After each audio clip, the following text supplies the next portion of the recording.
Estamos con José Antonio Escaínzos, que es el socio director de litigación y arbitraje de Clifford Chance en España.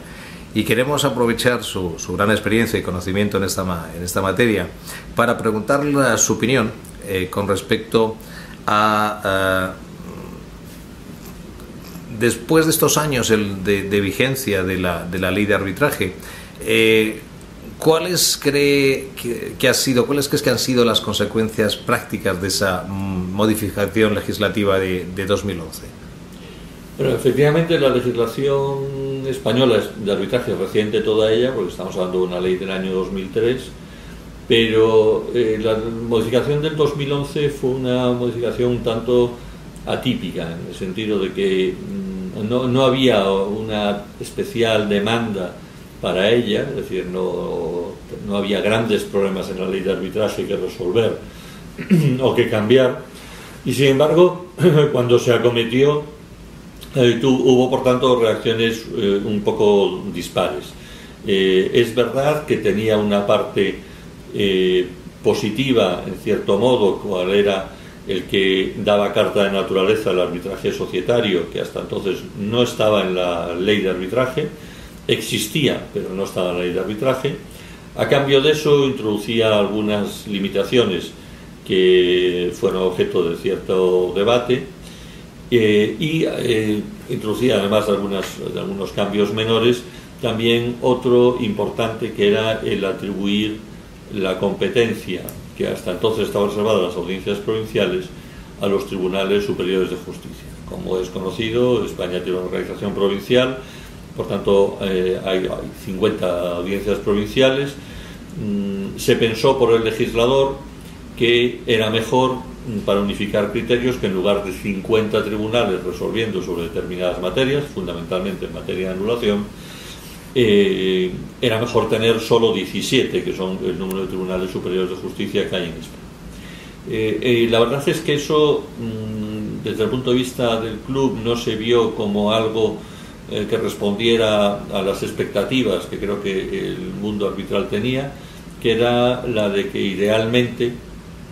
esa materia fuera al Tribunal Supremo y no a los tribunales superiores, precisamente para que se produjera una verdadera unificación, para que hubiera un solo criterio y no 17 tribunales resolviendo. En la práctica, no obstante, hay que decir que ha funcionado razonablemente bien. No había tampoco especiales problemas con las audiencias provinciales,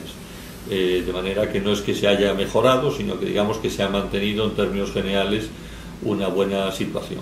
Es verdad que al estar concentrado un número menor de tribunales es más fácil quizá hacerles llegar el conocimiento del arbitraje, el funcionamiento del mismo, etcétera. Pero, como digo, no sería justo hacer críticas a la labor de las audiencias provinciales anteriores. Fue una decisión del legislador perfectamente legítima y que realmente, desde un punto de vista del arbitraje en España, todavía se ha quedado un poco corta, porque seguimos pensando que probablemente esta sea una materia que por su importancia debería estar residenciada en la Sala Primera del Tribunal Supremo. Respecto al segundo cambio, que es el primero de los que he mencionado, es decir, las cuestiones relacionadas con el arbitraje societario,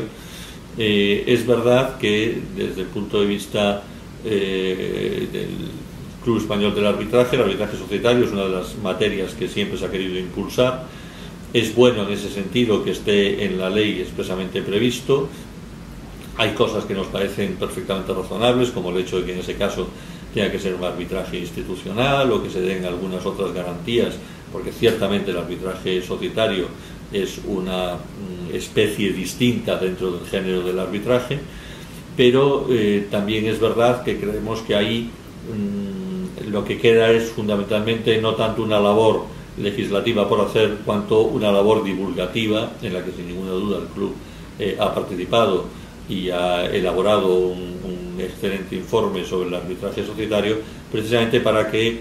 nuestras empresas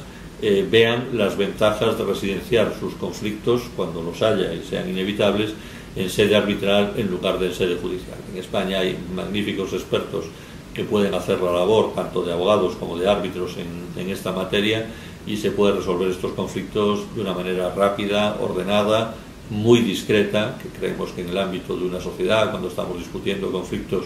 ocurridos en el seno de un consejo de administración, o entre accionistas y órganos de dirección de la compañía, la discreción puede ser un elemento muy importante que sin duda alguna el arbitraje ofrece. Sí, y en este sentido, como tú bien dices, por ejemplo, con el peso del Tribunal Supremo en el arbitraje societario, yo creo que es claro que el propio Callahan abrió un camino clarísimo defendiendo el arbitraje societario, ¿no? Es decir, ahí el hecho de que el Tribunal Supremo al final sí pueda estar marcando la pauta en estos temas es importante. Bueno, es cierto que, como comentaba, el arbitraje societario en España, antes de estar reconocido en la ley, adquirió carta de naturaleza precisamente porque una sentencia muy conocida del Tribunal Supremo y una resolución de la Dirección General de Registros y Notariado reconocieron la validez del arbitraje societario, reconocieron que no había ninguna razón para impedirlo y, por tanto, desde ese punto de vista tenemos que pensar que efectivamente el Tribunal Supremo en España no solo ha sido un impulsor del arbitraje societario con esa sentencia que en su momento hizo historia, sin ninguna duda, sino que no hay razón alguna para pensar que hoy tenga una posición distinta, de manera que el hecho de que puedan volver allí las cuestiones relacionadas con, estamos hablando solo obviamente de una posible anulación de laudos, pero que puedan volver al Tribunal Supremo, pues creo que sería su lugar natural. Has mencionado el tema del ámbito registral. ¿No crees que la ley se ha quedado también corta en regular una materia tan compleja como es la interrelación pues de todo lo que las resoluciones interlocutorias, el arbitraje, el propio laudo, sí, con su reflejo registral tanto mercantil como los registros de la propiedad? Sí, es verdad que efectivamente la relación con el mundo registral es muy importante en este terreno en particular, no solo en él, pero desde luego en el tema del arbitraje societario sin duda, porque el equivalente a una medida cautelar de anotación preventiva de la demanda o de suspensión de acuerdos sociales, por empezar por la primera fase, sí, y luego posteriormente